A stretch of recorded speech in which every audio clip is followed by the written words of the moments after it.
that Mike Peters was the very first punk rocker in Wales.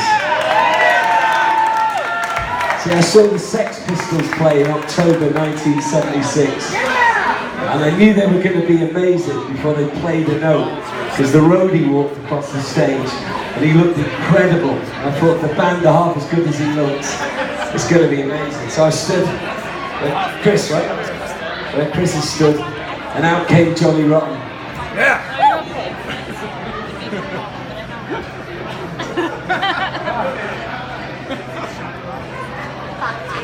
He just stared at us in the eyes. It was incredible. You couldn't take your eyes off him. And then he opened up with his song, and it went like this. Words of wisdom, right, and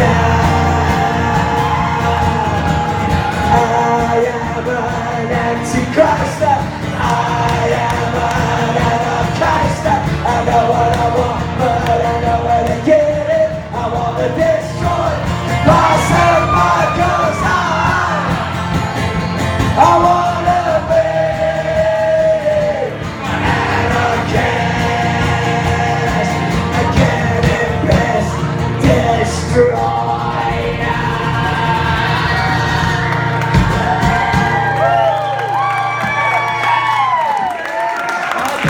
There was one problem. I went to real high school, and they never ever taught me what anarchy meant. And after the Sex Pistols had played, Johnny Rotten went to the bar to get a drink, and I saw him out the corner of my eye, and I plucked up every ounce of courage I could possibly muster to go and talk to him. And I went up to the bar and I stood in front of him, and he looked at me and I went, Mr. Rotten. Now, if I could go back in time and take back one moment in my life, that would be it.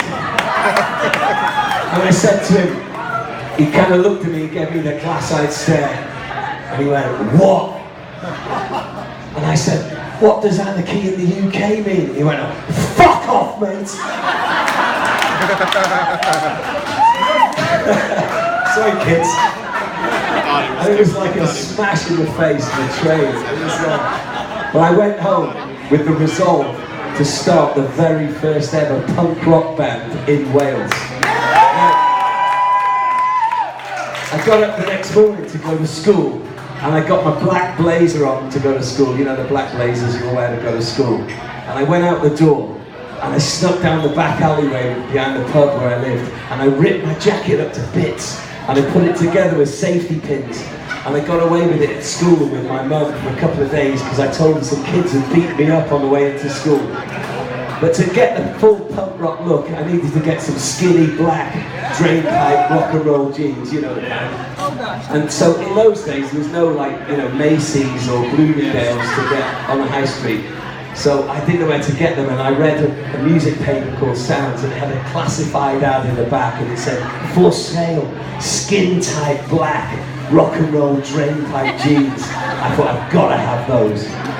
Now, I saved up every penny I could, and I wrote off for these skin-tight jeans, and I sat right by the door waiting for them to arrive, and they came 6 weeks later. There was no 24-hour Amazon delivery then. So I put them on, and there they were, had the full look, the black skin-tight jeans, exactly the same pair as I've got on tonight. They're still fit. Mark of a true punk rocker. You never grow out your skinny black jeans.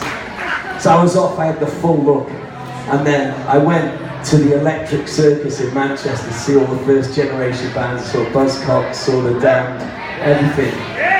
And one night, I was there in May 1977 to see the Clash White Riot tour. Now, as I'd started a punk band, I knew enough about rock and roll that when the bands come on stage, they flick those little switches and the red lights go on, you know that the band is about to come on stage. And I was stood in the front, ready to go crazy to the Clash.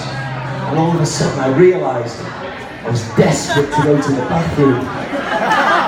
So I ran down to the bathroom and I was stood in the British toilet with a white wall, holding my manhood, doing my thing. I was the only person in there. And next minute, I looked to my right, and Joe Strummer walked in and stood right next to me. I didn't. I stood. Don't look down now, Beatles. And he was still there. And I looked to my left, and there was Mick Jones from The Clash. And I looked back across Joe Strummer, and Topper Heaven walked in, the drummer, and he was stood next to Joe Strummer. And next minute, I looked past Mick Jones, and Paul Simon, the bass player, was there. And just for those 2 minutes, I closed my eyes, and in my imagination, I was in The Clash.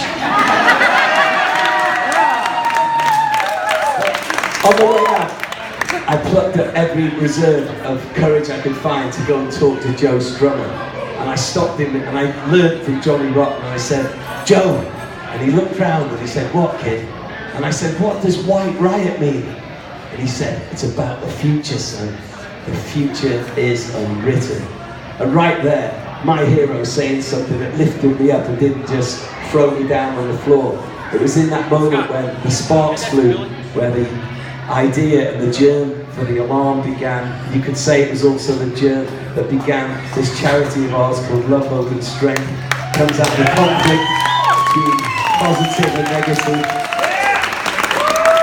And there's a line in this song I'm going to sing for you that says, I'll never give in until the day I die. I've been playing this song all my life, ever since I was a punk rocker in 1976. I want you to sing it with me. We've sang it in America for many years. And I dedicate it to all of you because tonight you're all punk rockers. #1 in